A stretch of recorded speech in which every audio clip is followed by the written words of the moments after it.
ibadah pengucapan syukur tahunan jemaat Tasik Tiberias Solan di tahun pelayanan 2024. Kita semua sehat?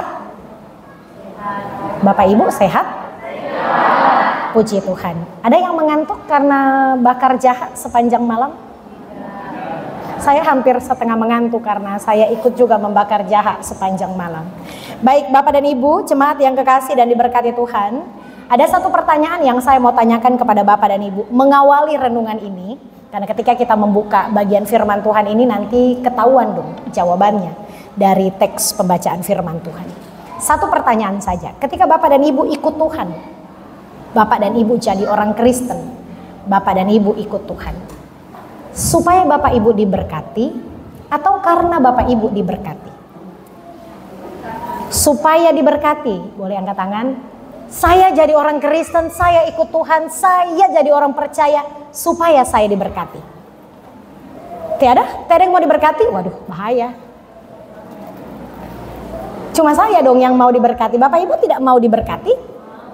Mau. Supaya diberkati? Oh, cuma sedikit yang mau diberkati ya. Biarlah supaya berkat itu turun ke saya semua. Siapa yang mau jadi orang Kristen supaya diberkati? Ada 1.500 jiwa yang mau diberkati, puji Tuhan. Siapa yang jadi orang Kristen karena diberkati? Ada 4.500 jiwa. Yang lain ini kemana arahnya? Mau diberkati atau nggak mau diberkati? Pulang saja kalau Bapak dan Ibu tidak mau diberkati. Pertanyaannya adalah, Bapak dan Ibu jadi orang Kristen supaya diberkati atau karena diberkati? Supaya diberkati. Supaya diberkati, tiada ya. Biarlah supaya berkat itu turun kepada saya. Kita buka bagian firman Tuhan dari Habakuk pasal 3. Kita baca ayat 17 hingga ayat 19. Habakuk pasalnya yang ketiga, kita baca ayat 17 hingga ayat 19. Habakuk di Alkitab saya itu setelah Nahum dan sebelum Sefanya. Habakuk pasal 3, kita baca ayat 17 sampai 19. Demikianlah firman Tuhan di bawah judul perikop doa Nabi Habakuk. Ayat 17. Sekalipun pohon ara tidak berbunga, pohon anggur tidak berbuah, hasil pohon zaitun mengecewakan, sekalipun ladang-ladang tidak menghasilkan bahan makanan, kambing domba terhalau dari kurungan, dan tidak ada lembu sapi dalam kandang. Namun aku akan bersorak-sorak di dalam Tuhan, beria-ria di dalam Allah yang menyelamatkan aku. Allah Tuhanku itu kekuatanku. Ia membuat kakiku seperti kaki rusa. Ia membiarkan aku berjejak di bukit-bukitku. Demikianlah pembacaan firman Tuhan. Biarlah kita semua yang membaca, merenungkan, dan yang melakukan firman Tuhan itu terus diberkati dari hari ke hari. Bapak Ibu jemaat yang kekasih dan diberkati Tuhan, bacaan firman Tuhan hari ini adalah doa dari seorang nabi, Nabi Habakuk. Di doa itu dituliskan, ada sebuah keadaan sukar dan sulit yang dialami oleh Nabi Habakuk. Ditandai dengan ayatnya yang ke-17, pohon ara tidak berbunga, pohon anggur tidak berbuah, pohon zaitun mengecewakan. Padahal dalam tradisi Yahudi, pohon ara itu melambangkan simbol kehidupan. Jadi ketika pohon ara tidak berbunga, maka malapetaka yang menjadi tanda kehancuran dari kehidupan bangsa Israel saat itu. Pohon anggur adalah simbol kemakmuran, sehingga ketika pohon anggur tidak berbuah, maka terjadilah kegagalan panen dalam kehidupan bangsa Israel.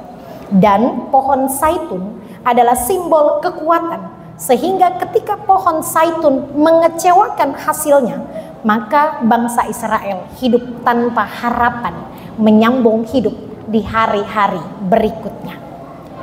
Ladang-ladang tidak menghasilkan bahan makanan, kambing domba terhalau dari kurungan, dan tidak ada lembu sapi dalam kandang. Keadaan di ayat 17 menjadi sebuah keadaan yang sukar, sulit, payah, siksa sekali. Orang Balantak bilang marepa, payah. Apa kalau orang Saluan punya? Payah, keadaan yang sukar, sulit, menderita, sengsara,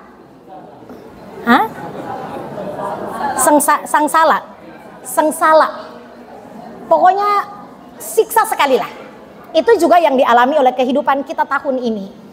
Kita punya iklim yang tidak menentu di tahun ini. Panas berkepanjangan, hujan tidak menentu, sudah jadwalnya.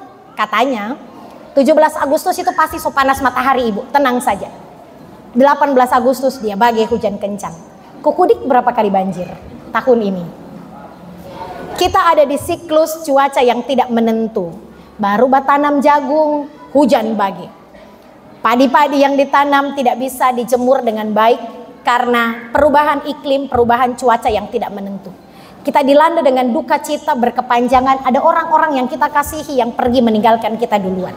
Kita dihantam dengan bencana, dihantam dengan beberapa pergumulan tantangan kehidupan yang cukup berat. Mungkin kita ada di situasi yang dialami oleh Nabi Habakuk di ayat 17. Tidak ada hasil panen, tidak ada hewan-hewan di kandang, pohon-pohon yang kita tanam tidak menghasilkan buahnya, tidak ada harapan. Kita ada dalam kegagalan, kita ada dalam kekecewaan, kita ada dalam pergumulan, kita ada dalam tantangan, kita ada dalam keadaan sukar dan sulit di tahun ini ketika kita menghadapi hari-hari hidup bersama dengan Tuhan. Tetapi pengakuan iman yang dinyatakan oleh Nabi Habakuk di ayat 18 memberikan sebuah kekuatan iman bagi kita semua. Namun aku akan bersorak-sorak di dalam Tuhan, beria-ria di dalam Allah yang menyelamatkanku. Ternyata sumber sukacita, sumber kekuatan, sumber kebahagiaan, sumber berkat yang dialami oleh Nabi Habakuk bukan terletak kepada pohon anggur, pohon zaitun, dan pohon ara yang kemudian menghasilkan buah saja. Letak kekuatan, letak sukacita dari Nabi Habakuk bukan terletak pada hewan-hewan di dalam kandang, tetapi letak sukacita, letak kebahagiaan, prioritas iman dari Nabi Habakuk adalah karena Tuhan sudah menyelamatkan. Lebih dari sekedar pohon ara yang berbunga, lebih dari sekedar pohon ara yang berbuah, lebih dari sekedar pohon anggur yang menghasilkan buah, lebih dari sekedar hewan-hewan di dalam kandang. Nabi Habakuk bersukaria bukan karena hasil panennya, tetapi karena Tuhan yang menyelamatkannya. Sehingga kita diajar menjadi orang Kristen, jangan hanya menjadi orang Kristen yang tahu minta ini dong Tuhan, minta ini dong Tuhan, minta ini dong Tuhan, minta. Tetapi kita menjadi orang Kristen karena Kristus rela mati di atas kayu salib untuk saya dan saudara. Lebih dari sekedar hidup. Kita menjadi orang Kristen karena Kristus memberikan kesehatan sampai hari ini. Lebih dari sekedar hasil panen kita. Kita mengucap syukur kepada Tuhan karena Dia kasih suami, istri yang baik, anak-anak yang baik, orang tua yang sehat sampai hari ini. Lebih dari sekedar kekayaan dan berkat-berkat di sepanjang kehidupan, di tengah-tengah usaha dan pekerjaan. Kita mengucap syukur. Letak ucapan syukur kita bukan kepada apa yang kita lihat, tetapi karena Kristus sudah melakukan banyak sukacita, banyak berkat, banyak umur panjang, banyak kebahagiaan yang tidak bisa kita hitung dan kita nilai dengan akal pikiran kita. Sehingga Bapak dan Ibu, berdasarkan bagian firman Tuhan hari ini dalam kisah Nabi Habakuk, bahwa Tuhanlah prioritas utama, Tuhanlah sandaran kehidupan kita, Tuhanlah dasar dari pengucapan syukur tahunan saat ini. Kita memberi sekalipun dalam kekurangan karena Kristus yang sudah menyelamatkan. Sehingga tidak ada hati dongkol, ibu ayah mule nasi jaha So ada amplop syukur, so bawa makanan, ada yang begitu? Maka mereka membawa persembahan supaya dilihat orang.